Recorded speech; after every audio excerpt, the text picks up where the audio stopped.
Assalamualaikum warahmatullahi wabarakatuh. Kali ini kita akan membacakan soal CATP NAIS tentang keterampilan komunikasi penyuluh agama. Soal ke-41. Apa yang dimaksud dengan komunikasi efektif dalam penyuluhan agama? A. Komunikasi yang berbasis teknologi modern. B. Komunikasi yang mampu mencapai tujuan dengan cara yang jelas dan mudah dipahami. C. Komunikasi yang dilakukan secara tatap muka.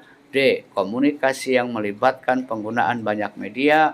E. Komunikasi yang hanya berfokus pada penyampaian pesan agama. Jawaban B. Komunikasi yang mampu mencapai tujuan dengan cara yang jelas dan mudah dipahami. Soal ke-43. Apa tujuan utama komunikasi dalam dakwah? A. Menyampaikan informasi agama. B. Membentuk kesadaran spiritual dan perubahan perilaku menuju kebaikan. C. Mengajak masyarakat untuk menghadiri pengajian. D. Memperkenalkan metode ibadah yang benar. E. Menjalin hubungan baik dengan masyarakat. Jawaban B. Membentuk kesadaran spiritual dan perubahan perilaku menuju. 3. Kasus. Seorang penyuluh agama menghadapi audiens yang kurang tertarik dengan materi yang disampaikan. Apa yang sebaiknya dilakukan untuk menarik perhatian mereka? A. Memberi peringatan keras kepada audiens. B. Menggunakan humor yang relevan dan menarik perhatian audiens. C. Menghentikan penyuluhan agar tidak membuang waktu. D. Menyampaikan materi dengan lebih cepat. E. Membiarkan audiens dan melanjutkan penyuluhan. Jawabnya B. Menggunakan humor yang relevan dan menarik perhatian audiens. Soal ke-44. Apa yang dimaksud dengan feedback dalam komunikasi? A. Pesan yang dikirim oleh komunikator. B. Respon atau tanggung jawab dan penerima pesan. C. Perbaikan dalam materi yang disampaikan. D. Pola komunikasi yang berulang. E. Kritik dari audiens terhadap komunikator. Jawaban adalah B. Respon atau tanggapan dari penerima pesan. Soal ke-45. Kasus. Dalam sebuah penyuluhan, seorang peserta bertanya dengan nada tinggi yang menunjukkan ketidaksetujuannya. Bagaimana cara seorang penyuluh meresponnya? A. Menjawab dengan nada yang sama untuk menunjukkan ketegasan. B. Mengabaikan pertanyaan tersebut. C. Merespon dengan tenang dan memberikan penjelasan yang logis. D. Meminta peserta untuk menghormati suasana. E. Mengakhiri sesi diskusi untuk menghindari konflik. Jawaban C, yaitu merespon dengan tenang dan memberikan penjelasan yang logis. Soal ke-46. Apa yang dimaksud dengan komunikasi dua arah? A. Komunikasi yang terjadi secara bergantian antara dua belah pihak. B. Komunikasi yang membatalkan komunikasi yang melibatkan dua media.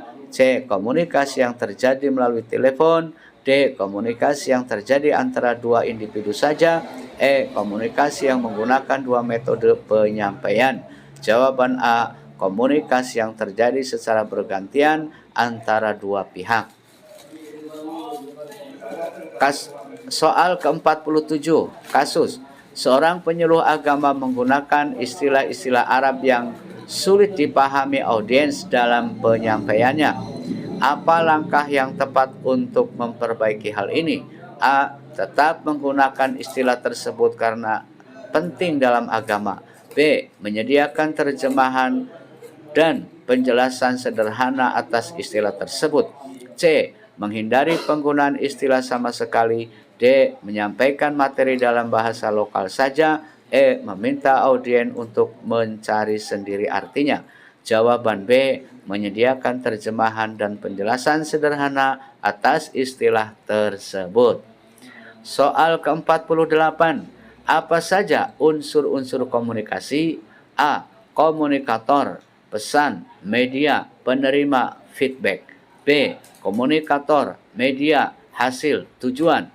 C. Pesan, media, peralatan, penerima. D. Feedback, media, tujuan, komunikasi. E. Komunikator, penerima, hasil, dan waktu. Jawaban A. komunikator, pesan, media, penerima, dan feedback. Soal ke-49, kasus. Dalam sebuah forum, penyuluh mendapati audiens saling berbicara satu sama lain selama penyampaian materi. Apa yang sebaiknya dilakukan? A. Memberikan teguran keras kepada audiens. B. Menghentikan materi hingga suasana kembali tenang. C. Melibatkan audiens dalam diskusi aktif untuk meningkatkan perhatian. D. Mempercepat penyampaian materi agar cepat selesai. E. Melanjutkan materi tanpa memperhatikan audiens. Jawaban C. Jawaban C. Melibatkan audiens dalam diskusi aktif untuk meningkatkan perhatian. Soal ke-50. Apa fungsi utama komunikasi nonverbal dalam penyuluhan? A. Menunjukkan kepandaian penyuluh. B. Mempertegas dan melengkapi pesan verbal. C. Menarik perhatian audiens secara visual. D. Menggantikan komunikasi verbal. E. Mempengaruhi audiens melalui isyarat saja. Jawaban B. Mempertegas dan melengkapi pesan verbal. Soal ke-51, teori. Apa yang dimaksud dengan komunikasi verbal? A. Komunikasi yang menggunakan bahasa tubuh. B. Komunikasi yang dilakukan dengan menggunakan suara dan kata-kata. C. Komunikasi yang terjadi melalui tulisan. D. Komunikasi yang terjadi dengan menggunakan media sosial. E. Komunikasi yang tidak melibatkan kata-kata. Jawaban B. Komunikasi verbal adalah komunikasi yang dilakukan dengan menggunakan suara dan kata-kata. Soal ke-52. Teori. Manakah dari berikut ini yang merupakan ciri komunikasi yang efektif? A. Pesan yang disampaikan terlalu teknis dan sulit dimengerti. B. Penyampaian pesan yang jelas dan dapat dipahami oleh audiens. C. Komunikasi hanya terjadi melalui media sosial. D. Penggunaan kata-kata yang rumit untuk menambah kesan profesional. E. Penyampaian pesan tanpa feedback dari audiens. Jawaban B. Penyampaian pesan yang jelas dan dapat dipahami oleh audiens. Soal ke-54. Kasus. Seorang penyuluh agama sedang berbicara di depan audiens yang sebagian besar adalah orang tua dan tidak terlalu fasih dengan teknologi. Bagaimana cara penyuluh menyampaikan materi dengan baik? A. Menggunakan banyak presentasi digital agar terlihat canggih. B. Menggunakan bahasa yang sederhana dan contoh yang mudah dipahami. C. Menggunakan istilah teknis dan bahasa yang rumit agar lebih serius. D. Mengabaikan audiens yang tidak mengerti teknologi. E. Menyampaikan materi melalui tulisan saja.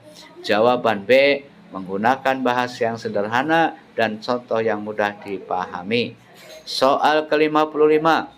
Teori. Mengapa penting bagi penyuluh agama untuk menggunakan teknik aktif mendengarkan? A. Untuk menunjukkan bahwa penyuluh tidak tertarik pada audiens. B. Untuk mendominasi percakapan dengan audiens. C. Untuk menunjukkan bahwa penyuluh mengabaikan masalah audiens.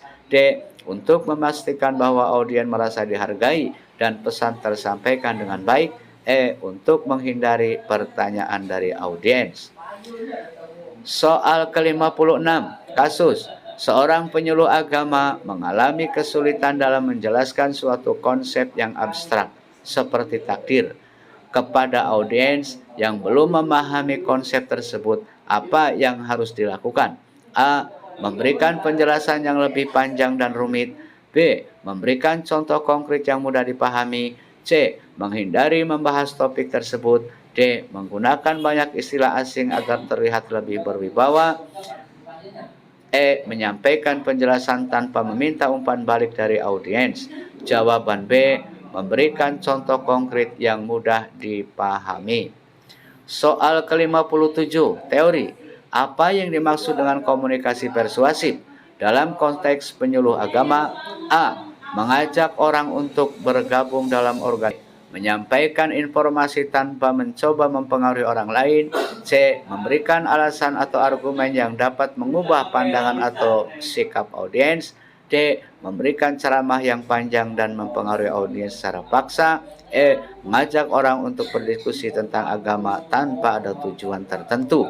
Jawaban C. Memberikan alasan atau argumen yang dapat mengubah pandangan atau sikap audiens. Soal 58. Seorang penyuluh agama menghadapi audiens yang memiliki latar belakang yang berbeda, seperti usia, pendidikan, dan budaya. Apa yang harus diperhatikan dalam penyampaian materi? A. Menggunakan pendekatan yang sama untuk semua audiens. B. Mengabaikan latar belakang audiens dan fokus pada materi. C. Menyesuaikan cara penyampaian dan contoh agar relevan dengan audiens yang beragam. D. Menyampaikan materi dengan cara yang terlalu kompleks agar menantang audiens. E. Menyampaikan materi hanya dalam satu bahasa untuk memudahkan komunikasi. Jawaban C. Menyesuaikan cara penyampaian dan contoh agar relevan dengan audiens yang beragam. Soal ke-59, teori. Mengapa penting bagi penyuluh untuk menghindari penggunaan jargon agama yang rumit dalam komunikasi dengan masyarakat awam? A. Agar pesan terdengar lebih intelektual. B. Agar komunikasi lebih pendek dan langsung. C. Agar audiens tidak merasa terintimidasi dan bisa memahami pesan dengan mudah. D. Agar audiens merasa bahwa materi tersebut hanya untuk kalangan tertentu. E. Agar audiens tidak banyak bertanya. Jawaban C. Agar audiens tidak merasa terintimidasi dan bisa memahami pesan dengan mudah. Soal ke-60. Kasus. Dalam sebuah penyuluhan, seorang peserta tiba-tiba bertanya dengan nada keras dan mengkritik materi yang sedang disampaikan. Apa yang sebaiknya dilakukan oleh penyuluh? A. Mengabaikan pertanyaan dan melanjutkan materi. B. Merespon dengan santai, memberikan penjelasan yang lebih mendalam dan tetap tenang. C. Menjawab dengan nada yang sama untuk menunjukkan ketegasan. D. Membiarkan peserta berbicara panjang lebar tanpa interupsi. E. Mengakhiri sesi diskusi dan melanjutkan materi. Jawaban B. Merespon dengan santai, memberikan penjelasan yang lebih mendalam dan tetap tenang. Soal ke-61. Teori. Dalam komunikasi dakwah, apa peran penting dari empati? A. Untuk memaksa audiens mengikuti apa yang disampaikan. B. Untuk memahami dan merasakan perasaan audiens sehingga dapat memberikan respon yang tepat. C. Untuk menghindari interaksi dengan audiens. D. Untuk memperlihatkan kepandaian penyuluh. E. Untuk mengendalikan audiens selama proses dakwah. Jawaban B. Untuk memahami dan merasakan perasaan audiens sehingga dapat memberikan respon yang tepat. Soal ke-62, kasus. Seorang penyuluh agama memberikan materi yang sangat kompleks tanpa memberikan kesempatan untuk audiens bertanya. Apa yang perlu diperbaiki dalam penyampaian materi tersebut? A. Menambahkan lebih banyak informasi kompleks. B. Memberikan waktu untuk audiens bertanya dan berdiskusi. C. Mengurangi penjelasan untuk mempercepat penyuluhan.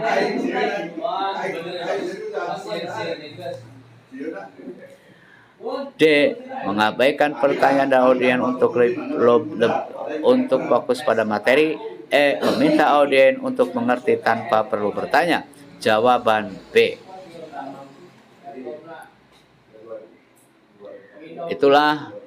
Itulah beberapa contoh soal terkait kompetensi penyuluh dalam memberikan penyuluhan.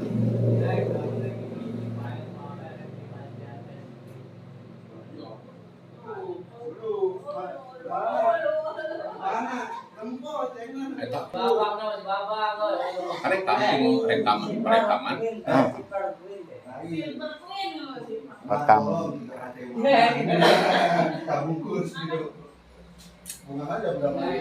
Ya, mohon maaf atas segala kekurangan. Semoga bermanfaat bagi kita semua. Kurang lebihnya mohon maaf. Wallahul muwaffiq ila aqwamit thoriq. Wassalamualaikum warahmatullahi wabarakatuh.